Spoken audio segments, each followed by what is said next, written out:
Hello guys, আমি যাচ্ছি আজকে শিলিগুড়ি। কেন যাচ্ছি তা ভিডিও শেষে বলবো। তো আমরা জানতে পারি যে কোদুবাড়ি মোড়ে আমাদের বাস দাঁড়িয়ে আছে। তো সেখানে যেয়ে দেখি বাসের পিছনে ভোলেনাথের ছবি দেওয়া আছে, পিছনে অনেক সুন্দর, সেই কিউট লাগছিল। তারপরে আমরা ভিতরে যেয়ে দেখি একদমই সিট ফাঁকা নেই, একদম পিছনে। তো পিছনে যেয়ে বসি, তবে ভালোই লাগছিলো। পিছন থেকে অনেকটা উঁচুতে ছিল, সবাইকে দেখা যাচ্ছিলো অনেক ভালোভাবে। তো আমরা এই কয়জন গিয়েছিলাম একসঙ্গে। তারপর বাইরের ভিউ দেখতে দেখতে রাস্তা দিকে থাকি।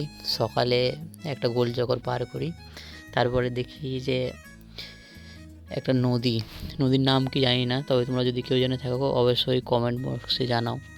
তারপরে একটা পাহাড় দেখি, পাহাড় শিলিগুড়ি পাহাড় না দার্জিলিং পাহাড় এটা। তারপরে একটা সাদা পাহাড় আছে, বরফের পাহাড় নাকি, নাম জানি না। তারপরে পাহাড় দেখতে দেখতে পার হয়ে গেলাম। তো আমি এসেছিলাম একটা আরএসএসের ইভেন্টে, সেখানে আমরা সবাই যাচ্ছিলাম বাস থেকে নেমে। তো ইভেন্টে যাওয়ার পরে দেখি অনেক লোক, কমসে কম 6 থেকে 7 হাজার লোক এখানে ফিগর আছে এই জায়গায়।